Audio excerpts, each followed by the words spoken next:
어제 참 기쁜 소식을 많이 들었습니다. 첫째는 조혜경 집사님의 시누이의 딸 제니의 심장 수술이 잘 되었다는 소식입니다. 혈관이 세 군데나 막혀 있었고 여러 가지 육신의 연약함 속에서 받은 수술이라 다소 위험한 수술이었습니다. 하지만 반석 가족의 공동체의 기도를 통해 하나님께서 선하게 인도해 주심에 너무나 감사했습니다. 둘째는 이하순 집사님의 회복 소식이었습니다. 자칫하면 장의 주머니를 차고 다녀야 할지도 모를 아주 위험한 순간도 있었지만 어제 검진을 통해 완전히 회복되었다는 말을 의사로부터 들으셨습니다. 반석 식구들의 기도를 들으신 하나님, 아순 집사님에게 회복을 주신 하나님께 얼마나 감사했는지 모릅니다. 그 외에도 한 가정을 사고로부터 지켜주신 하나님의 손길, 여러 환우들의 건강을 지켜주신 하나님의 손길을 들으면서 어제는 너무나 감사한 하루를 보냈습니다. 그러면서 문득 드는 생각이 반석 식구들이 가지고 있는 긍휼의 마음이었습니다. 저는 지난 몇 년간 반석을 섬기면서 많은 분들이 오늘 본문에 나온 선한 사마리아인과 같은 긍휼과 자비의 마음을 가지고 계심을 보았습니다. 이번에 기도 제목을 내어놓으신 두 분의 경우만 보아도 많은 반석의 식구들이 함께 손 모아 두 분의 기도 제목을 놓고 간절히 기도했습니다.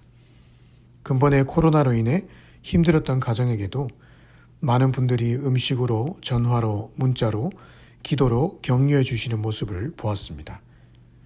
얼마 전 저에게도 어떤 연세 많으신 한 권사님이 전화 오셔서 요즘 밥은 잘 먹고 다니냐, 코로나 때문에 걱정되어서 전화했다라고 하셨습니다.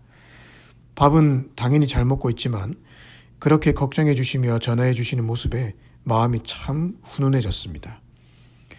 이 긍휼의 마음이 교회를 하나 되게 하는 것 같습니다. 히브리서 10장 24절의 말씀처럼 서로 돌아보아 사랑과 선행을 격려하는 교회가 주님이 기뻐하시는 교회의 모습이죠. 반석은 그런 면에서 너무나 훈련이 잘 되어 있고 또 자비와 긍휼로 서로를 섬기는 모습을 볼 때마다 마음 깊이 하나님을 향한 감사가 흘러나옵니다. 하지만 본문에서 한 가지 유념해서 봐야 될 것은 이런 긍휼과 자비의 마음을 지속하기 위해서는 지속적으로 주님과 깊은 교제 안에 있어야 한다는 것입니다. 다시 말해 이웃을 향한 긍휼과 사랑의 마음은 내 안에서 스스로 생성되는 것이 아니라 하나님과 깊은 관계가 이루어질 때 나오는 열매라는 말입니다. 이것을 누가는 율법학자와 마리아를 비교해서 보여주고 있습니다. 율법학자는 성경적으로 굉장히 똑똑한 사람이었지만 이웃에게는 전혀 자비가 없는 위선적인 삶을 살고 있었습니다. 그 이유가 바로 25절에 있습니다. 어떤 율법 교사가 일어나 예수를 시험하여 이르되. 그에게 있어서 예수님은 사랑과 존경, 교제의 대상이 아니라 흥미의 대상일 뿐이었습니다. 예수는 그저 나에게 지식이나 전달해 주는 자, 나의 인기와 영광을 위한 하나의 발판 정도로만 생각했습니다. 그러니 그의 마음에 사랑과 자비가 있을 리가 없었죠. 왜냐하면 사랑과 자비의 감정은 하나님과 깊은 교제로부터 주어지는 것이기 때문입니다. 하나님과의 교제가 없으니 그의 마음은 온통 지적, 험담, 판단, 이간질, 팍팍함 밖에 남지 않았던 것입니다. 사실 예수님이 비유를 통해 제사장 레위인의 모습을 말씀하신 것은 바로 이 율법학자의 이중적인 모습을 드러내시기 위함이었습니다. 하나님과의 깊은 교제가 없는 성경 지식, 신앙생활, 학문은 오히려 그 모든 행위들이 사람을 살리는 것이 아니라 죽이는 자리로 가게 만듭니다. 반대로 마리아를 보십시오. 그가 예수님의 발치에 앉아 예수님과 오손도손 대화를 나누고 있습니다. 예수님은 42절에서 이것이 하나님 나라의 백성이 선택할 가장 좋은 것이라고 말씀하셨습니다. 즉, 예수님의 발치에 앉아서 그분의 말씀을 듣고 그분께 기도로 대화하는 것, 그것이 바로 우리가 신앙생활 하면서 가장 추구해야 할 제1순위라는 사실입니다.